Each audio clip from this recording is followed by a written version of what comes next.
Quit asking me questions. Yeah, I know you, but we ain't friends. Quit asking me questions. Yeah, we in this section, but you can't get in. Quit asking me questions. Yeah, I got the new Chrysler, blue with the tint. Quit asking me questions. I'm tired of these questions, asking me questions. Don't want my questions. They all in my business like TMZ, but back in the day they ain't noticed me. They weren't coming to see me like Otis, but I always thought I the coldest. I had a little chip on my shoulder, then I got older and older, and I had to flick it off. I feel like a boss, like I'm Ricky Ross, but I got no Maybachs. They do anything for the clout.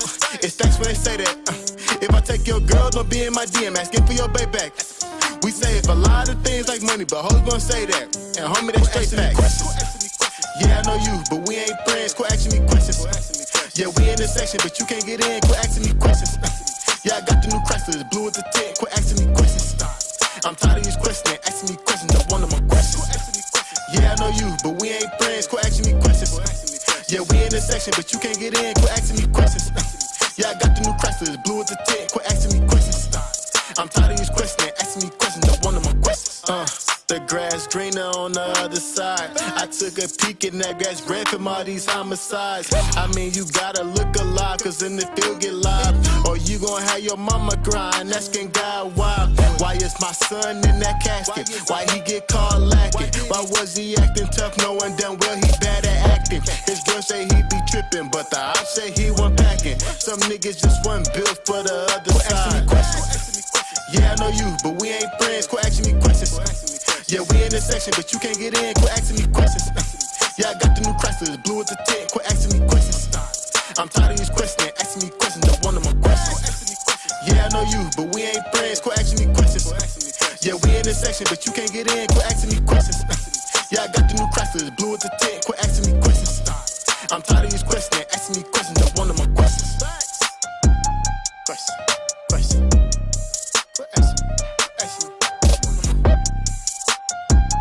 Question. Quit asking me. Question. Quit asking me. Question. Quit asking me.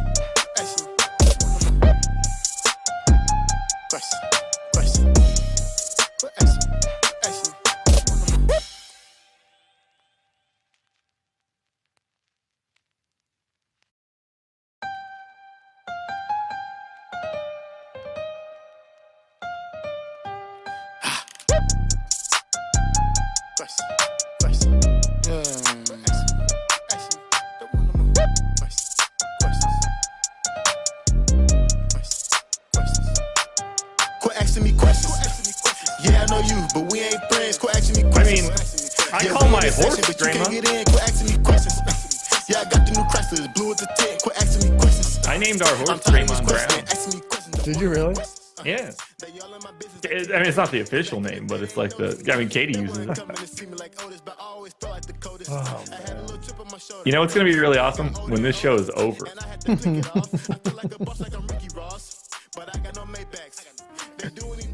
Yeah, we didn't get back to our hotel room until real late last night.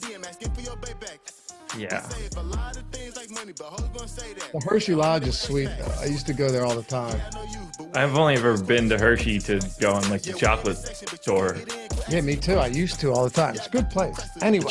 They should call it the Chocolate Factory, but I think they don't want to be associated with R. Kelly. Probably not. What is going on, everybody? Amazing music. To the stochastic.com NBA live before lock, 7:30 on a Sunday. Not used to this. Got to be honest. Not used to it, but we're here and we're talking basketball. And I'm happy to have you guys with us as always. I'm Dave Loughran at Lafayette_D, joined by Joshua Engleman at Josh Engleman. How you feeling today, man? I'm good. It's incredible how quiet your voice is right now in comparison to what it is for us doing the strategy show. I have to be. I got to speak quiet. Subdued Laffy is lame. Wait, say this again.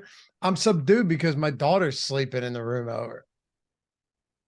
I mean, it's 7:30. How lame is she? It's the weekend.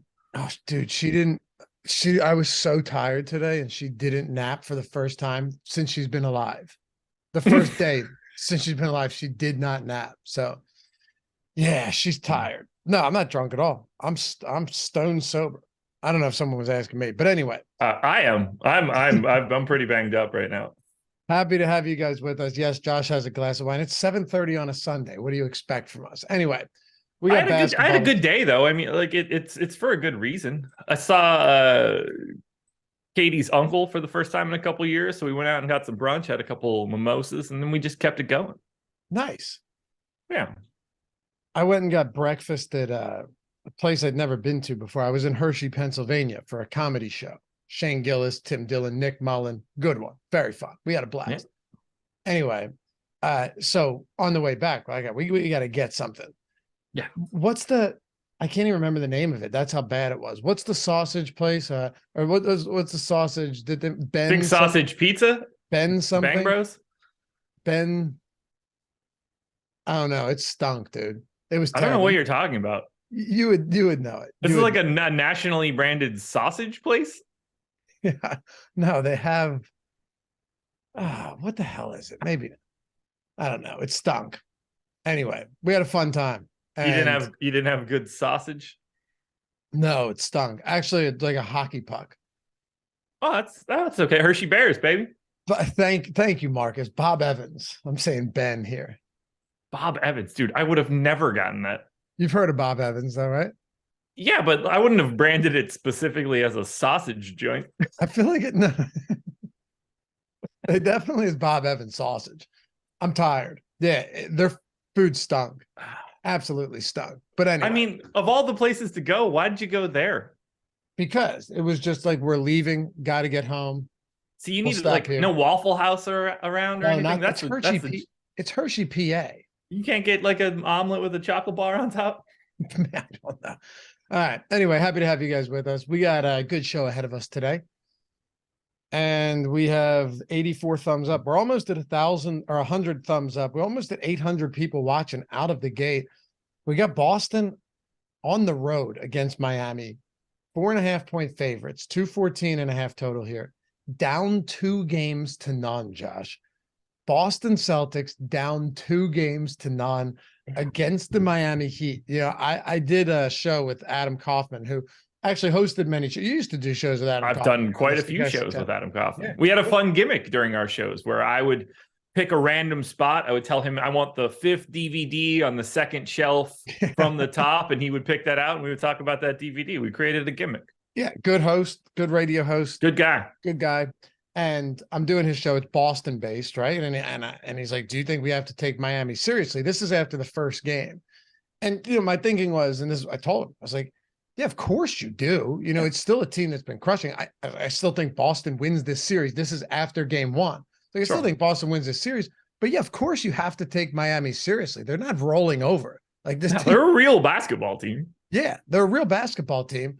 I did not expect them to be up. This is what I'm getting at. Did not expect them to be up 2 games to none, heading back to Miami, dude. They got 2 home games up 2-0 in the series.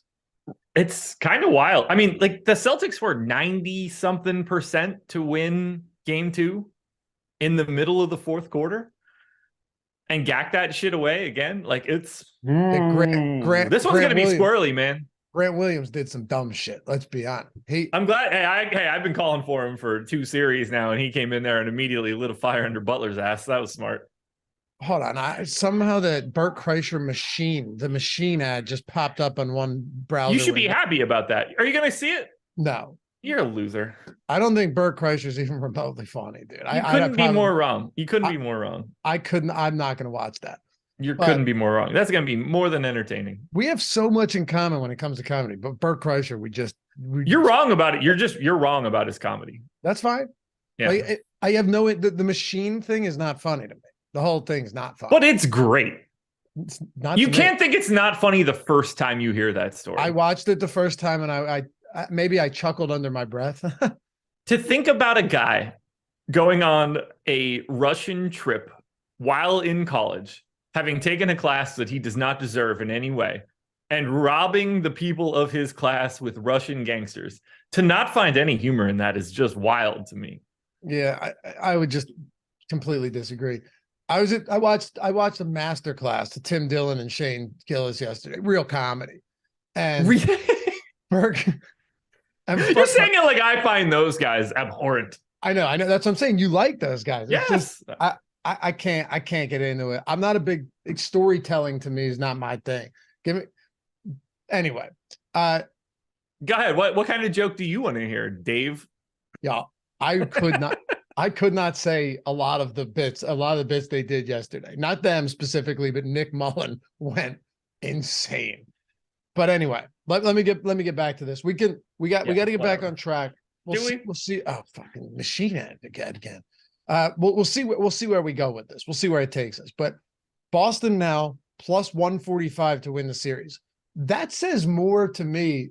To me, that's hilarious that they're down 2-0, but they're still plus 145 to win the series, like slight dogs. Yeah, I mean, people will ignore it like that information is irrelevant, but it's a sign of how, look, when you set the terms of a series beforehand, where it's just like the first person to win 4 games out of the next 7 gets to move on, weird stuff will happen no matter how you set those teams up. Unequivocally, the Boston Celtics are a better basketball team than Miami. They just happen to lose the first 2 games and are up against it heading into today, but they're still sizable favorites in Miami, if you want to think about it like that.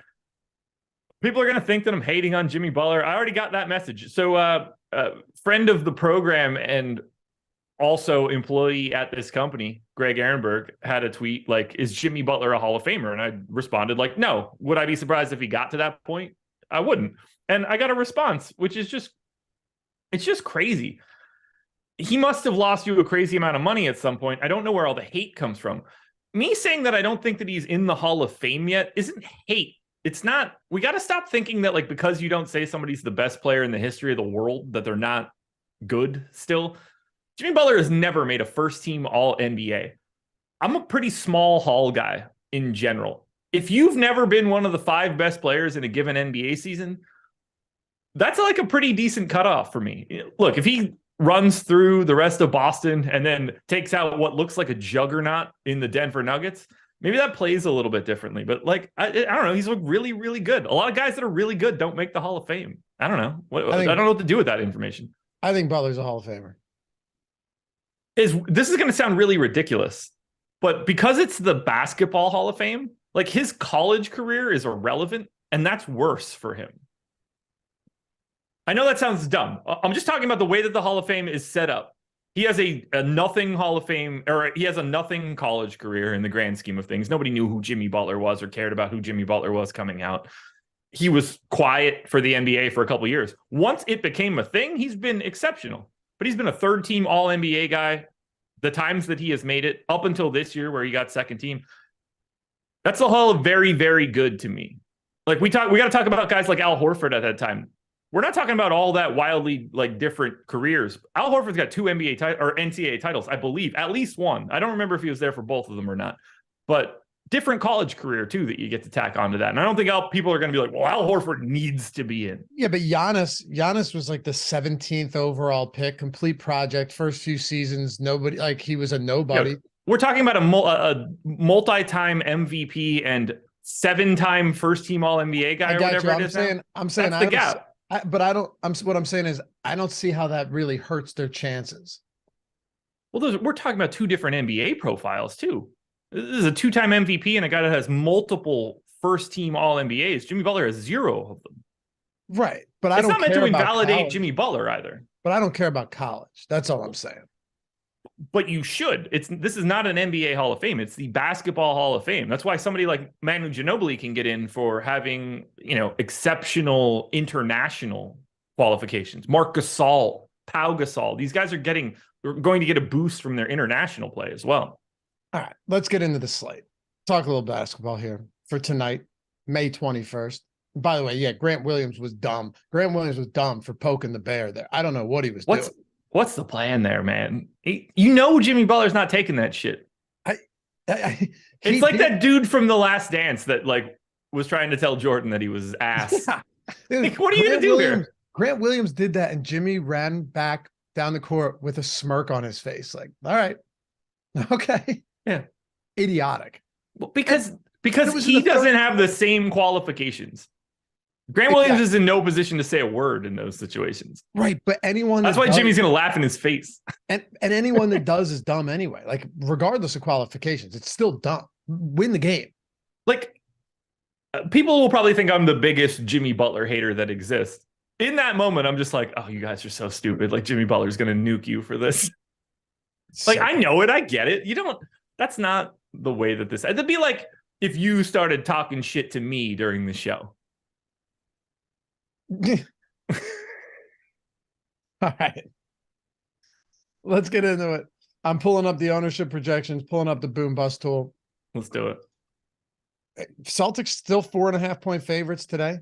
Again, not surprising at all that they're favored on the road. They were favored in every game against the Sixers, despite that going 7. This is a little bit different, no doubt about it. But just looking at it right now, price points on Tatum and Jimmy Butler, 12-2 on DraftKings, 12,000 on DraftKings.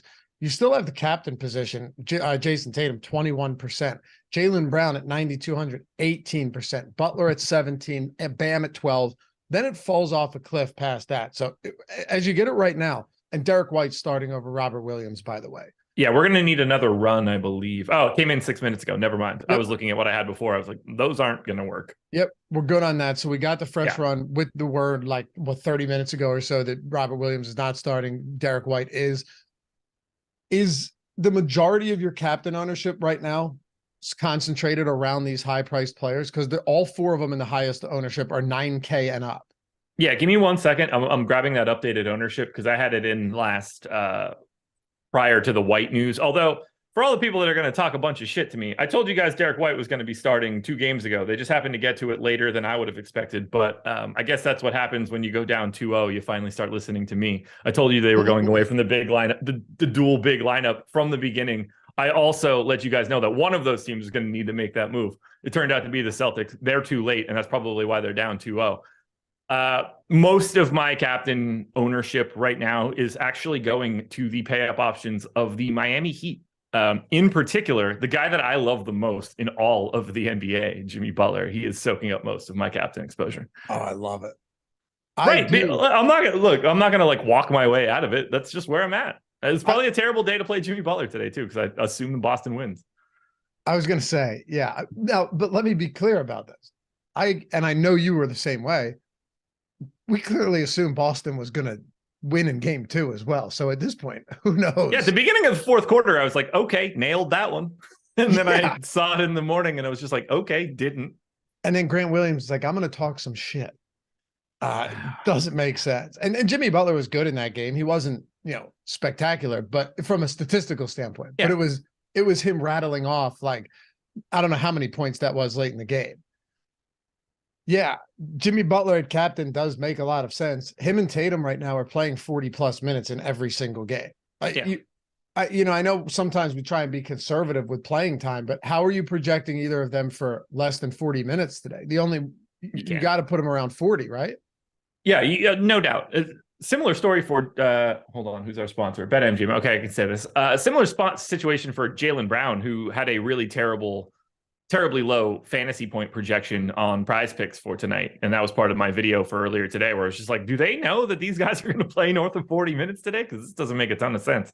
Yeah, Jimmy Butler. The only way that Jimmy Butler's not playing 40 minutes tonight is aggressive foul trouble or injury. Otherwise, he's out there for 40 or, a 40-point blowout in either direction. But like, if this game is in any way competitive, Butler, Brown, Tatum, Bam, these guys are playing 40 today. There's no, that's what this is. That's what the playoffs are for. Maybe this game gets out of control, but at this stage of the series, it's hard to believe that's the case. Who knows? Like, it would be crazy if Boston came in and took both games in Miami, but it wouldn't shock me. Like, it wouldn't shock me. No, I don't think Miami, like we talked about this on the show. I don't think Miami has a real home court advantage other than like the fact that home teams are better than road teams. These guys are going to be out taking lines and bathrooms and stuff all the way up until halftime. They are. I'm looking at Jaylen Brown here too, though, seeing because him and Bam are a clear tier down, not just a tier actually. They're the next tier, but it's a huge break between those price points on Jimmy and Tatum, and then Bam and Jaylen Brown. Yeah, you have those guys in the 12,000 range. And then Tatum or Brown and Bam Adebayo in the low 9K range. You've definitely seen Bam last game, monster rebounding effort, one assist shy of a triple double.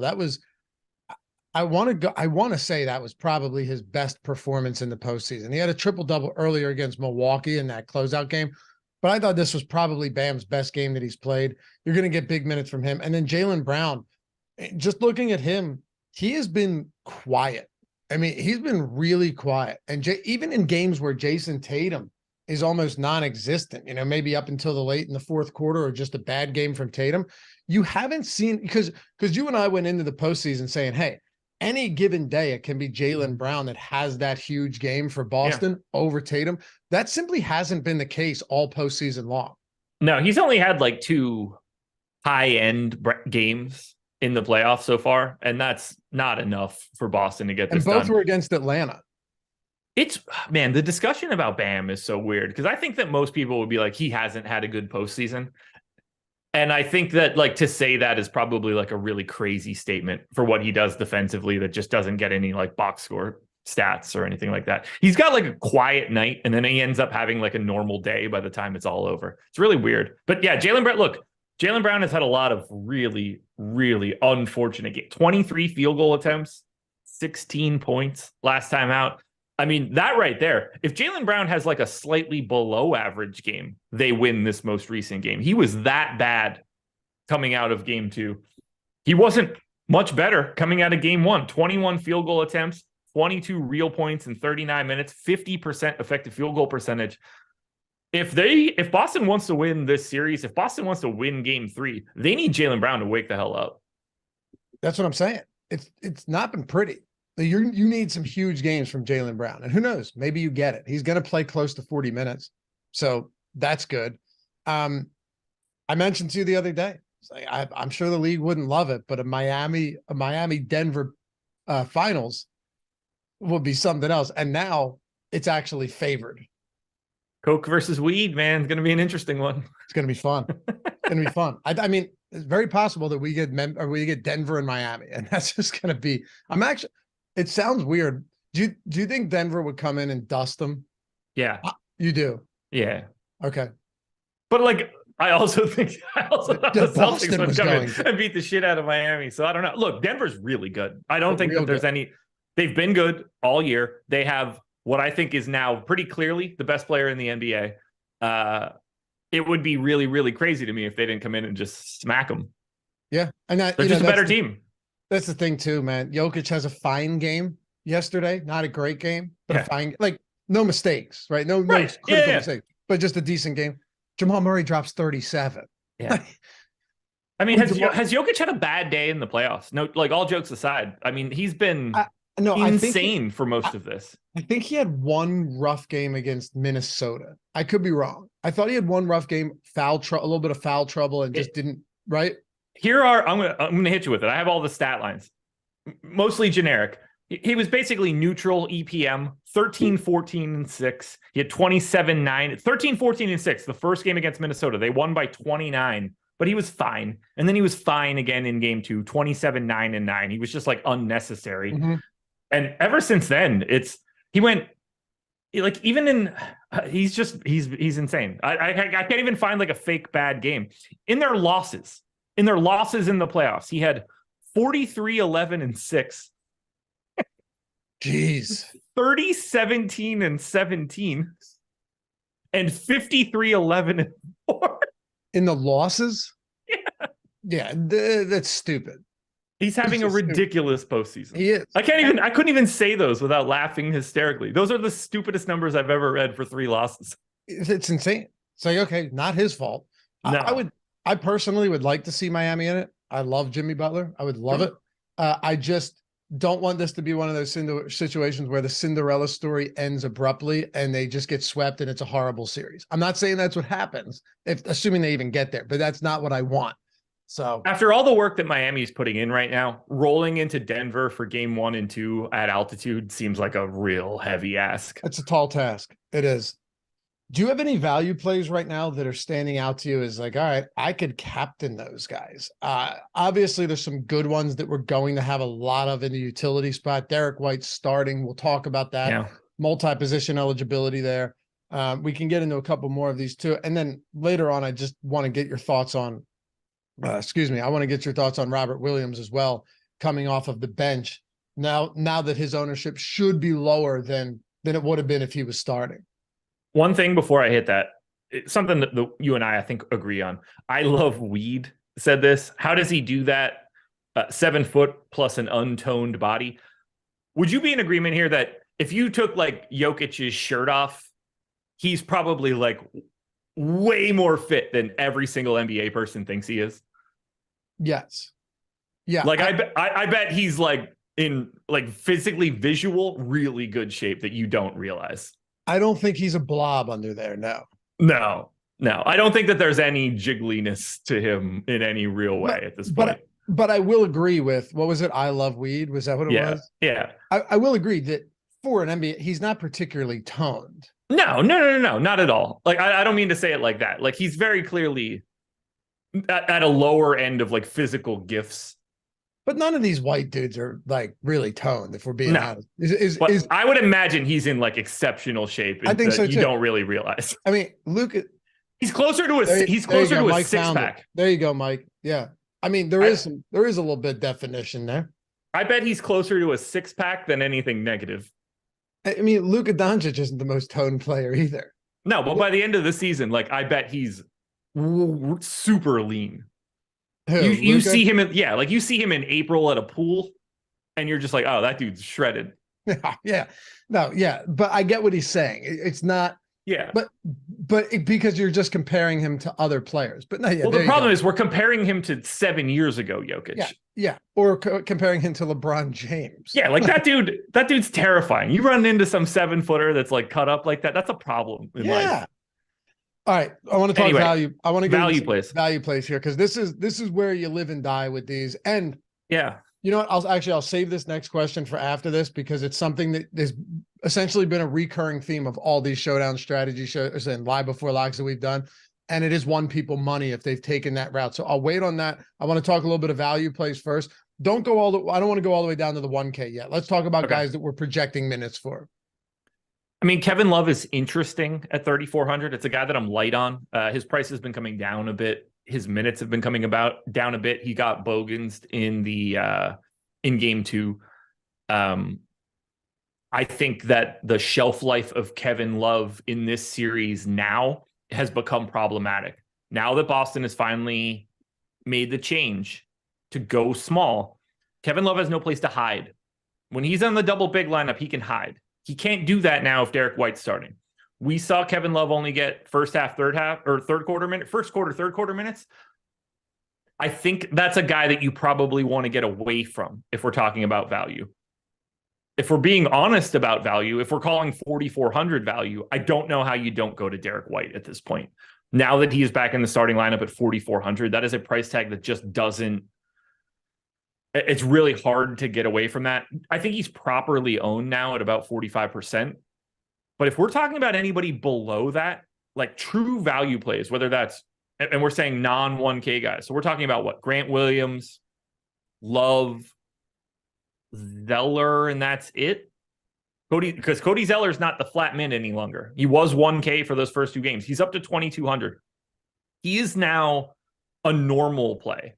And you have to start thinking about, do I go to a Peyton Pritchard or a Haywood Highsmith as a punt of somebody that can get into the series? I find paying down now in game 3 the most difficult it's been in any of these showdown slates that we've had so far. And you just look at these rotations. How many minutes are you giving to Derek White today? And how many minutes are you giving to Robert Williams? I went 22. Williams to back up 5 minutes and that's it? Or you think he plays alongside Horford at all? I still think that he plays alongside Horford for a little bit. It's not like a full-on disaster if something like that happens. We're talking about a starting 5 that when those guys are on the court together, they're still good. So I don't think that they're going to just go straight up. Rob Williams is Al Horford's direct backup. I went 32 to Horford, 22 to Time Lord. That feels about right to me. I mean, I'm open to take any other shots. My question really is, does Derek White close? I don't know how much it opens up the opportunity for more minutes for Derek White. You have to project him for more minutes. He certainly looks like a better option, but I don't know if he's necessarily out there at the end of the 4th quarter. I think Derek White could very easily just be Malcolm Brogdon. So the balance between Brogdon and White is what starts to become very interesting. I gave Derek White the boost. I'm in as many lineups as I possibly can with White in comparison to ownership. I think being about neutral there is the spot for you. He's also live to play like 30 plus. So if you want to talk about value, I think Derek White's the safest option because there's just so much additional upside for him and he's already starting. What do you make though of the game 2 rotation for Derek White? Here's what I mean. Second half, he starts over Robert Williams, right? Yeah. But in the second half, he still only played 10 minutes. Yeah. Less than 10 minutes. He played 9 minutes in the second half, came back in the fourth. So his first rotation to start in the second half was 6.5 minutes. Comes out, gets back in about, what was it? Like 3 minutes into the 3 minutes into the fourth quarter. They took him out at the moment Miami went on an 18-4 run. Yeah. Yeah. Very odd. Now, granted, he was also out for when Boston went on a big run in the third quarter. Yeah. But yeah, they took him out. Miami went on a big run. He didn't come back until what? Like a minute left or 21 seconds left. Yeah. So does that tell us anything going into today's game? So here's what it tells me, that we should probably be projecting him for, I don't know. What do you think? High 20s? But I think 28 probably feels pretty safe. Yeah. But I think it's volatile. Yeah, I agree. I do think these minutes are volatile because Missoula, they're trying to figure out something that works. So if it's working, I think you probably see a lot of Derek White today, potentially 32 minutes. If it's not working, I wouldn't be shocked to see Derek White, not play a ton of minutes despite starting. Is that a crazy take? No, not at all. Look, they're at a time now where whatever is working is just going to be like the recipe for tonight. They don't know what they're going to order. They're ordering the menu and they're just going to get extras once they figure out how it tastes. That's how that's going to be. If it's not White, it quickly becomes Brogdon. If it's not White, maybe it quickly becomes Grant Williams. Like they've got a couple they've got 3 options basically. It's not like they're going to start unearthing Peyton Pritchard and Sam Hauser and shit after this. So like they're going to mix and match these 8 guys and they're going to figure it out from there. But no, I don't think it would be crazy at all if Derek White played the same amount of minutes that he played in game 2, even while starting. That is certainly on the table. He's just safer now than he was coming off the bench. And at 4,400, that's all that really matters. 100%. No, I'm full agreement there. You look at it and you go, okay, it's a little. Yeah, no disagreement. Hey, I wanted to ask you this question that, as I mentioned, this is something we've talked about that if you have followed along with this and followed this and not been like, oh, this is insane, because we got a lot of those comments in chat and just paid attention and understood that it makes sense, it would have won you a lot of money. So I'm going to get to that. Before we do though, Josh, we got the BetMGM deal back. The 1 free month of Stochastic plus Platinum plus $1,000 risk or insurance, first bet insurance, meaning if you put any bet down up to $1,000 for your first bet, even if you lose, you get it all back in bonus bets. Basically like 2 times to make as big a bet as you want up to $1,000, or you just win it and now your bankroll is a lot bigger. You have that. You have the free month of Stochastic plus Platinum. It's $120 value. Now, even if you are not an avid bettor, it doesn't, like, you shouldn't be looking at it like, oh, I don't bet often. You shouldn't be looking at it like that. It makes no sense. If you play DFS, which you do because you're here and you've been on the fence about checking out Stochastic, here's your opportunity. If BetMGM is available in your state, and it's one of the most widely available sports books in the country, you're getting a free month of Stochastic plus Platinum, $120 value, every sport, every tool that we have, including our premium Discord, including the lineup generators, including the ownership, player projections, baseball, top pitchers, top stacks, top hitters tool, boom bust tool for basketball, top stacks for football, like everything, right? Everything. A PGA, MMA, NASCAR, tennis. Even if you don't know these sports, that's why you got the tools to give you that edge. You can play them in the quarter arcade. Who cares? Not a lot of people in the nickel or the quarter arcade are using these tools. So you got a distinct edge there.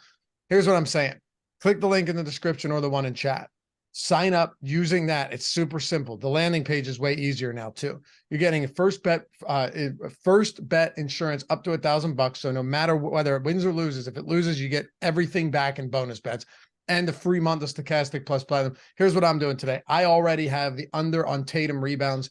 Scares me a little bit, under 10.5, but Bet Pro, and our odds shopper tool synced up, have them as the best overall bet on BetMGM. Now, I had to make this on FanDuel because BetMGM isn't. BetMGM, at the time, the odds weren't there. Now the odds flipped. They're the best on BetMGM. I took the under 2-unit play, actually, on Jason Tatum, under 10.5 rebounds. Make that your first bet. What's up? 10.1. I agree with you. All right. Yeah. And you know what? A lot of other books have it at 9.5. So it's just one of those spots that, market-based approach. You go and you take it. First month is entirely free. Everything we have on the site. Sign up at BetMGM. Take advantage of that.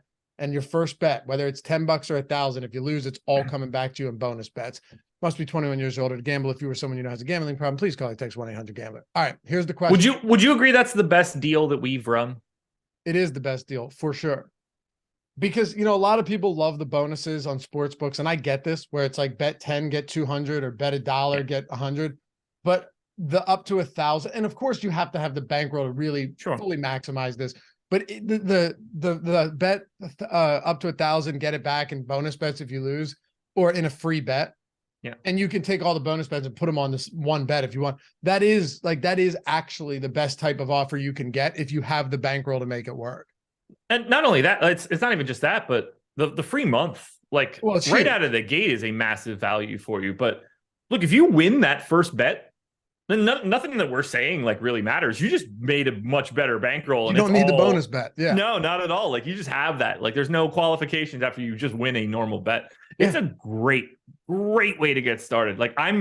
This is the one that we talk about that exists that makes me most mad that I don't have the ability to take advantage of it, because I would undoubtedly have $1,000 on some sort of mild underdog. And I don't even get the real benefit of having the free month because I just get that because I'm awesome. Yes, you are, sir. Scott, I've had a free month for a minute or two now. We had a tweet from Scott Turman too. He's won a free month back in January. Been slowly building the bankroll with your tools and just won again. Turned $1 in the 500. First out of 5,900. Jason Day made it a great Mother's Day. Also had 0.9% on CT Pan. Projections worked. He got that. He got that. He because of a free month, because he's rocking the Stochastic Avatar. Stochastic.com. I love it. /avatar, by the way. Finish top 3 in a field of 5,000 or more, get a free month. So many different ways to do it. But with BetMGM, you don't actually have to win anything to get a free month. You get the free month, then you can win and get in the Hall of Fame and get another free month. So check it out for sure. All right, Kevin Love's still starting, by the way. Kevin Love's, still start, same lineup. Here's the question I wanted to ask you. This was more pertinent than ever in the Denver series. The first 2 times there was a 0 that won. This game, this matchup, I should say, this series is a little bit different.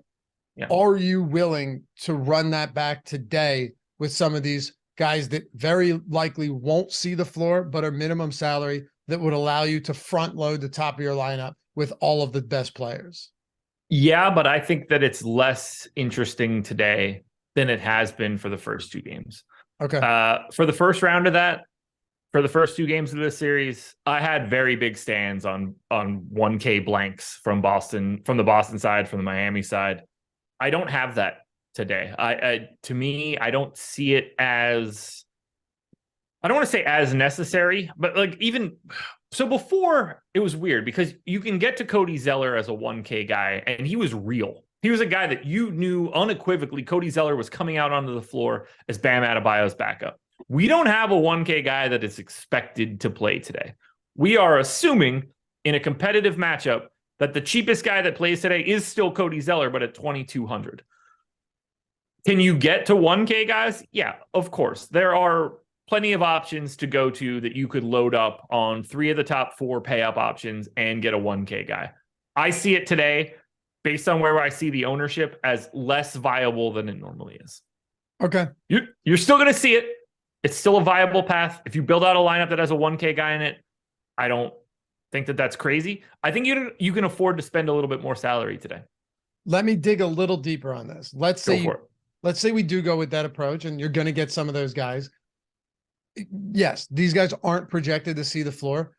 Are there any of them who you might prefer a little bit more than the others, even to play a couple minutes here? Of course, blowout run negates this entire conversation. If it's a 40-point game and the bench is empty, then you're basically you're live. It doesn't really matter. But in the sense of like, okay, it's not, but maybe something could happen and these guys get in. Is there anybody at that 1K price point that it could be? I think it has to be Haywood Highsmith. Okay. I think the only other option for you in that regard is Peyton Pritchard because they did play him in game 1. I don't think that they're dying to get back to that at all. But if you're going to go to either one of them, I think those are the first two guys. It's easier to say it as a pack of two. I think Miami's most likely 1K guy to play during the meat of the game is Haywood Highsmith. And I think Boston's version of that is Peyton Pritchard. So that's where I would go. They're the two most likely guys to play in a real minute of this game. I don't think there's any argument that could even be made there. Just looking over the other 1K guys, I don't see anybody who it would actually be. Because we've seen Pritchard actually get minutes, but few and far between. But he is somebody that once in a while it's like, hey, get in there. I have a Haywood Highsmith lineup that ranks 162nd for me. That's out of 13,000 lineups. So just so everybody understands, that's a very high ranking. But I do have Highsmith getting, or, you know, if you want that to be Peyton Pritchard, by all means, go that way. I do have a blank 1K lineup getting pretty highly ranked out of everything that you could possibly have today. We got 1,500 people with us, more than 1,500 people with us. We got 20 minutes to lock. Shout out to you guys hanging with us on a Sunday night, I should say. And we got 20 minutes to lock. By the way, take a second, hit that thumbs up and atone for your sins here. I think 300 is more than a reasonable ask. 300 out of 1,500. Yeah, more than reasonable ask. I know you guys forget. We got busy lives. It's Sunday. Who knows? Maybe you've been doing stuff throughout the weekend that has fogged your brain up a little bit. I know last night did that for me, but I'm just here. General reminder, tap that thumbs up, get us north of 300. Then we can go back to business. All right. So since we have 20 minutes, I think it's probably a good time to dig into some lineups, see what the optimal is for you right now, and then talk about some of the top lineups that you have projected, that you have ranked out, that we can get into and see where we stand. I'm in for that. I'm giving you one fun stat that just popped up on my Twitter. You ready? Let's hear it. Teams are 4-56 when they're down double digits in the fourth quarter of this playoffs. They're 4-56. Okay. Okay. If you're losing by double digits, the Heat are responsible for 3 of those 4 wins. The Celtics and Bucks have all 4 of those blown wins. Wait, you're telling me that the Heat have been down by double digits and 3 of the 4 teams that have done it out of, what is that, 58 games or whatever you said? 60 games. 60 total games. The Heat are 3 of 4, 75% of them are come from behind double-digit victories? Yes. I mean, it is.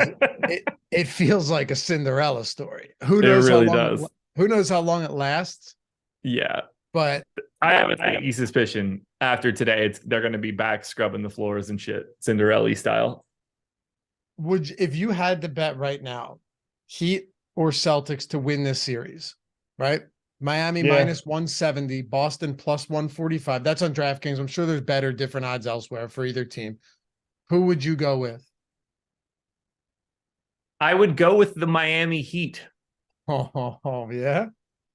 I'm going to go with the team that's the favorites in the betting market. People are going to think that I just like take stances to take stances. I'm going to go with the right answer. No. I'm not saying to win. Of course, if it's just to win. I mean, if you had to bet one of those sides.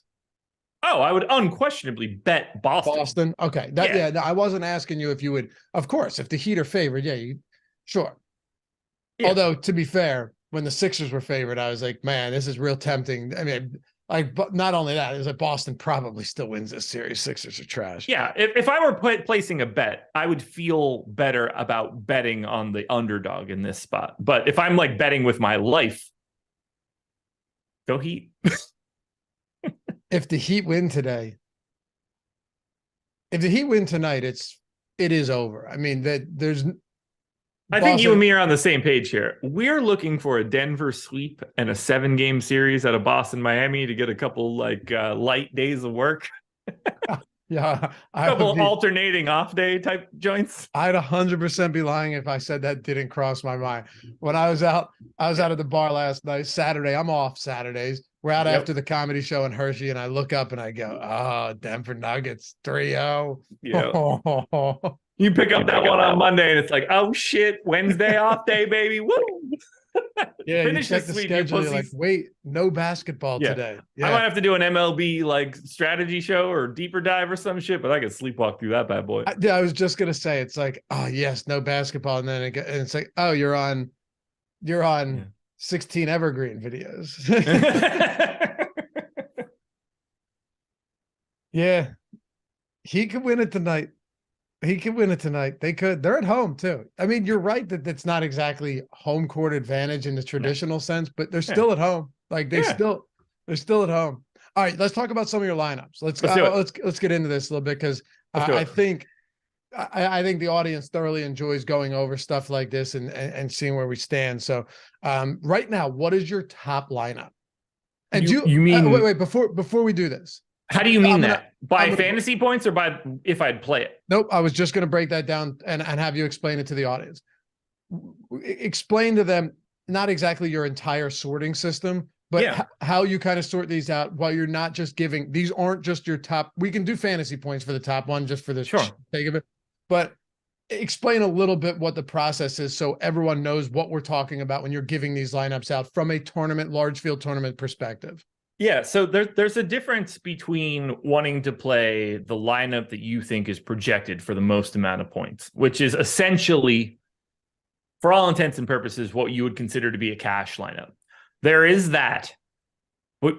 When you're getting into these fields, like for the DraftKings big contest, the $20, for instance, where you've got 35,000 people in there, and you're trying to avoid duplicates to a degree, I don't want to play a lineup that I think is going to have that I'm going to chop with 150 of my closest friends. I'm trying to avoid that as much as possible.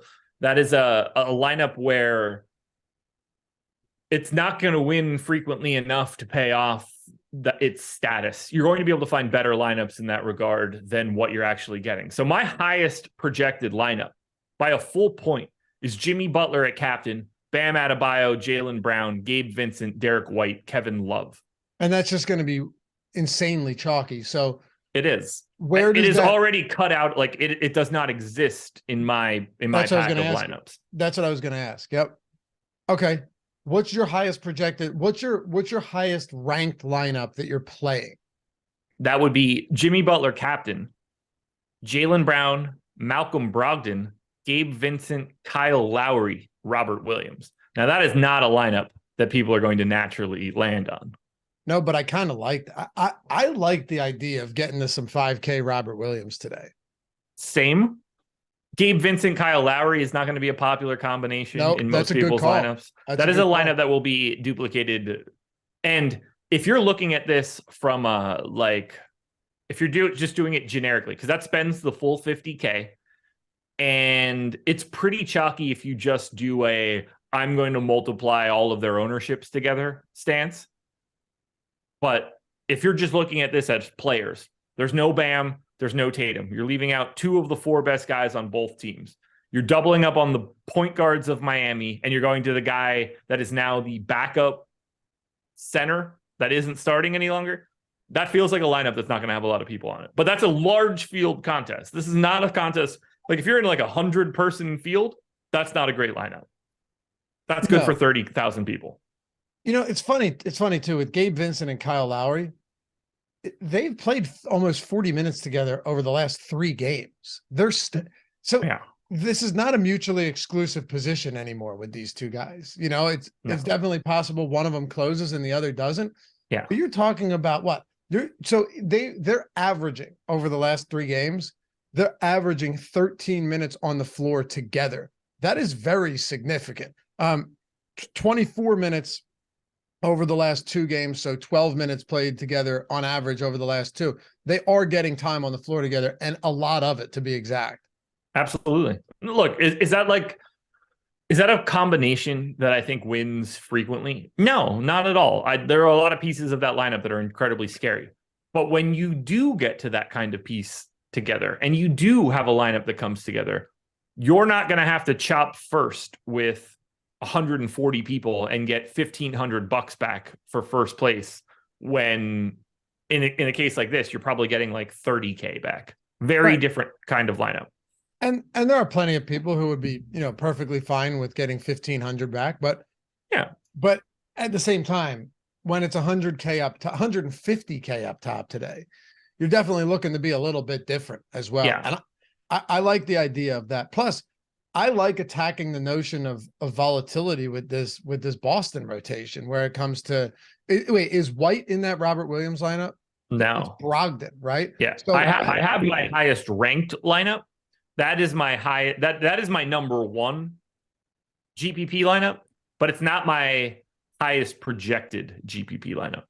Right. That one does have White. That gets to Kyle Lowry at captain if people want to get weird. Oh, wow. Yeah. But he's the type of guy where, like, I'd rather I either want to not have him, or you look back and it's like, oh, Kyle Lowry played 36 minutes and shot 27 times today. Yeah. He's the guy that just falls into it. I get it. But the whole idea, of the non-Derek White lineup with Robert Williams and Malcolm Brogdon, that's intriguing. Agreed. Very much so. Agreed. Just want to pull up where ownership currently is in the most recent update on White. So White 53%. Did we bump him again? I was just looking at utility. Yeah, 53. Yeah, 53 total, 47 in the utility. Robert Williams 31, Brogdon 34. So Derek White's still by far the most popular play of that trio. And he should be. Sure. Prior to this slate starting, he wasn't starting. So you've got a price on a starter that is priced like a backup. It's like the normal regular season stuff. You just got to unload there when you can. Someone said, is Williams getting minutes again? I assume he's talking about Grant Williams. I expect him to. What did he play last game? 26? Yeah, I don't expect that. Damn, dude, 26 minutes. So what's interesting is I think Grant Williams has to play less because Robert Williams isn't starting. Well, that makes sense. Yeah, of course. But people won't think about that like that. But because they went to White, I think you get less of Grant Williams. Yeah. I don't have any Grant Williams and he's unowned, and I think that's how it should be. There's a lot more ways for Grant Williams to get minutes when Robert Williams is starting alongside Horford. A lot of different ways. Yep. Yeah. All right. Are there any lineup builds that you're not really getting to, in the sense of popular builds right now that you're just not, that they're not ending up in your, once you sort them and rank them, they're not making the cut? Are there any certain type of captains? Are there any builds that are just overly chalky that you're saying, you know what, this is just, I'm not going to get to this? Look, I don't love to say this, and I don't necessarily agree with it in my mind, but I am light on Jaylen Brown and Jason Tatum in the captain spot. And these are two guys that are making up 40% of our current ownership. I do not want to dissuade people from taking Jaylen Brown and Jason Tatum down 0-2 in Miami here. That's just how it's working out for me. But yeah, I am getting away from the two main Boston guys aggressively. I hate it. I want to be very clear here. I do not like that. I am obviously team Boston in this series. I expect Boston to win this game. None of that shit makes me feel good, but that's not how I play DFS. Mustafa said, is FanDuel sponsoring this? Well, if FanDuel was sponsoring this, I can assure you that they would not be pleased with us right now. No, they'll probably just steal our ideas. Yeah, well, what I was saying, though, is we haven't really talked about FanDuel because, of course, with FanDuel, it's a whole lot simpler than DraftKings. Hey, Mo Bamba, not on the injury report. So that means that for the first time in a couple of weeks, I don't have to make a terrible tweet saying more like no Bamba. Oh, have you been making that joke? Every time. God, I'm sure that just kills. You should have been at the comedy show last night. Well, when you keep it going, that's when it becomes good. It's so bad that you've committed to the bit. I get that. Yeah. I started trying to do variations on a theme, ways to say that there's no Mo Bamba, but not just no Bamba. So now he's back. No, I mean, I think it's spectacular and well thought out. Yeah, I'm a big fan, but you gotta be long for it. The first time it's bad, you look like a dope. It's cutting edge stuff there. Luke Stone. I'm like a Bert Kreischer of comedy in the DFS world. Yeah, he would do a no Bamba joke. Luke Stone, $5 super chat. Am I crazy to be very high on Horford's captain upside with Time Lord going back to the bench. All right, good question, just in the sense of like, what does this do for Horford? Does it help him on a per minute basis? Does it help him get into the captain spot more? I don't really know how much it's going to do for somebody like Horford, because number one, Horford's just neither of those guys are high usage players. So it's not like you're vacating a lot of opportunities and Horford's going to soak them up. Maybe he benefits a little bit on the boards. But I don't really see his playing time changing much at all. No. So in terms of captain, I don't really see it. Like the spacing is better for Horford. The rebounding opportunities are slightly better for Horford, but he's 6,600. You're still looking for like a pretty massive day out of Al. I am slightly over the field on the ownership right now. We've got 20, I've got 29. But I wouldn't be looking at Robert Williams leaving the starting lineup as like some unlocking of Al Horford. Is it better for him? Yeah, there's just the more like that you can get four guys. Well, in this case, if it's Al Horford at center, that's a 5-out lineup. The more that you can do that offensively, it's just going to be better for them. But I don't think that it's some sort of like massive thing we're missing, because 6,600 is still a massive price tag. It is, especially for that production. We got 5 minutes to lock. Yeah. Eat my shorts with a super chat, $5. Thanks, man. Single bullet GPP. Okay, here's another fun one. So single bullet on DraftKings, Josh, in a tournament. We'll assume that, you know, I guess I'm going to assume that this is a large field MME tournament and not a single entry, because he's saying single bullet, not single entry. Would you play a lineup with no Tatum and Brown? If it's a single entry, or I'm sorry, if you're running a single bullet out there, yeah, I would definitely not run the straight chalk lineup. I mean, like, obviously that's a really difficult build. Yeah, the problem with that is that if you have no Tatum and Brown, who do you expect it to be for Boston? So I will say my 15th ranked lineup in fantasy points is Butler, Bam, Smart, Vincent, Lowry, White. It is no Tatum. It is no Brown. Okay. You can get into the top 20 of 13,000 lineups. I have everything that exists at a minimum in this sheet. That gets to 15th. That's a real lineup. It's a little chalky, like in the weird grand scheme of things, because you keep Butler at the captain spot for that particular lineup. Can you build that lineup? Yeah. Would I run that in a single entry GPP? Probably not. Like, if I'm paying attention to it, I would feel weird not having one of those two guys. It's an interesting narrative. I can't walk that by. It's projected well. It's projected owned, which I think in this case is actually a good thing. So that's there, but we're talking about a very specific path. All right, let's run through these super chats. There were a bunch from earlier. Yeah. Brian Cook, $10 super chat. Thanks, Brian. I apologize for missing that earlier. I just didn't see it. Does this buy me, Josh, downing that glass and pouring another? It'd be nice to have the ability to be a poor influence on others in person and from afar. I mean, it's downed, and I'm sure he will pour another the moment he gets off this show. So yeah, it's not going to get me anywhere to go downstairs for 4 minutes, but no. I promise you there's another one coming. Well, if I'm being honest, there's not another wine coming. It's other drugs. All right, we have to do these quick. Devin Neiman, Duncan and Love, or sorry, Duncan or Love, last man in, 4,000 left on DraftKings. I hate them both, if I'm being perfectly honest with you. Kevin Love is pulling. So here's the problem. Duncan Robinson's 4K. That's a stupid price tag for him because he's just not that guy. Kevin Love is pulling real ownership. I hate the idea of going to Kevin Love today because I think he's only going to see a first quarter rotation and a third quarter rotation at best. My preference there would be to have neither guy. Okay.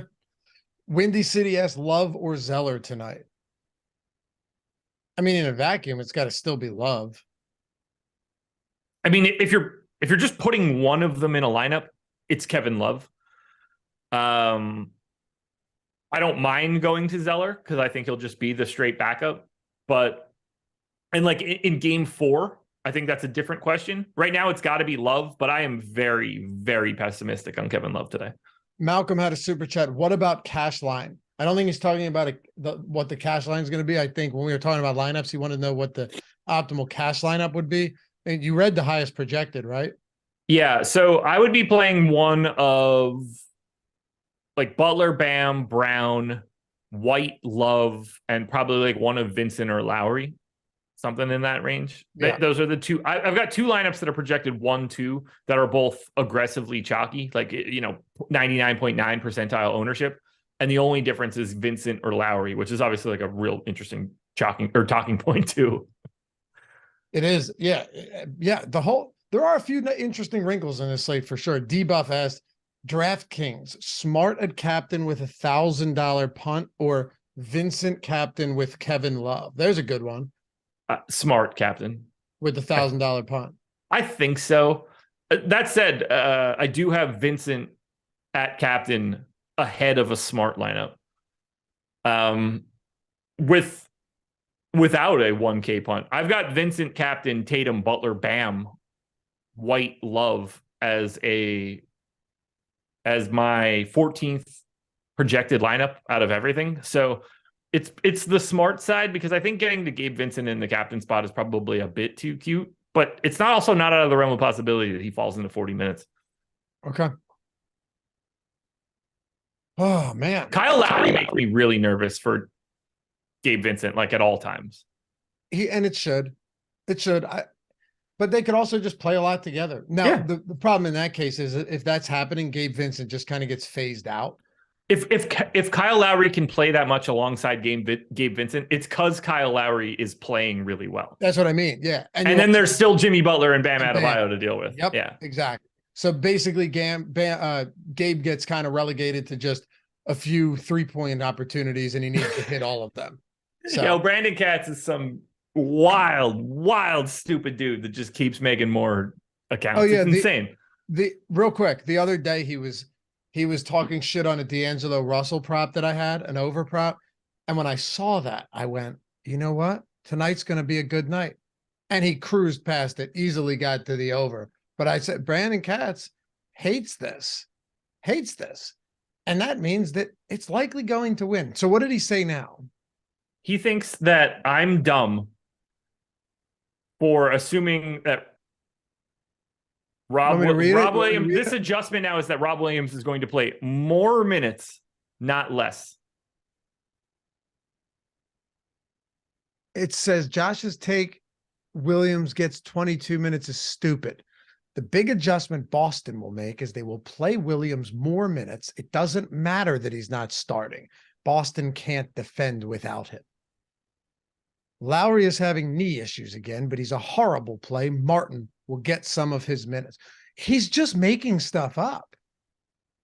There's no scenario he's making stuff where you up. Can think that Boston is making this change to their rotation with the eye on playing Robert Williams more minutes today. That is as stupid as you can possibly be. You want to tell me the Lowry take is correct? Sure. I don't, maybe that's true. I don't have that's just like word vomit. The Robert Williams one is mind-blowingly stupid. Yeah, but the Lowry one at the same time is just it's fabricated. It's like maybe that's I'm not saying it's like a good take, but you can say that and I can't say anything to it. That could be true. The Robert Williams one is unequivocally stupid. It is just straight awful. And that's not to say, Robert Williams can end up playing 28 minutes today, and he's going to be like, I fucking told those morons. And it's just like, oh, yeah, Al Horford picked up 4 fouls in the first quarter. Well, when you say so many different things, you're bound to get some right. Right. There is no plan to play Robert Williams more minutes today by removing him from the starting lineup. That is not at all how any of this works. Emac, don't apologize to Brandon Katz. I'm too drunk for this, man. Dude, I am the most level-headed person you're going to find on these shows. I try to keep things, for the most part, even keel. But when you have people in chat, by the way, at this point, it has become it's almost a fun bit. I would have ignored it and just blocked it if it wasn't 8:30. I know that I'm just going to go and leave now and go watch the game, so I didn't care. Sure, but I'm saying when you have somebody who is unwilling to engage in conversation with people in chat, but just goes like, "Hey, idiot, stupid take," those you can't. There's nothing redeeming about that. That's why there are a few guys that you always shit on in chat. And I go, you know what? They're good. They're good for chat because they still have conversations. They're still they're people. They're humans. You know what I mean? You might disagree with them, but they're still somebody that's actually conversing back and forth without just being like, hey, dummy. Hey, don't just Spencer said just permaban him. Nah, can't. I've been trying, man. I ban him every single time he pops up. He creates a new account. He's and like a cockroach at the end of the world. You don't want this from me right now, man. I've had too many cocktails. The words are flowing. Yeah, at the end of it, everybody's blocked. The only thing that's left is Brandon Katz and Twinkies. This guy thinks that I don't get paid to do this. Well, stupid take, as he said. Stupid take. We're going to walk away from this with so much money. It's insane. We'll see you guys back here tomorrow on the NBA Strategy Show. Appreciate you hanging out as always. Have a great rest of the night. Monday morning upon us tomorrow. Does the sweep happen? Did the brooms? Oh, shit. I got to talk to you at 10 o'clock in the morning tomorrow. Yeah, man. Did the brooms get broken out in Denver or in LA? We'll see. Have a good night, guys. Win some money and sign up for BetMGM. Get that free month of Stochastic Plus Platinum. I'm going Tatum under 10.5 rebounds. We'll see how it plays out. Peace. Later, boys. Quit asking me questions. Yeah, I know you, but we ain't friends. Quit asking me questions. Yeah, we in this section, but you can't get in. Quit asking me questions. Yeah, I got the new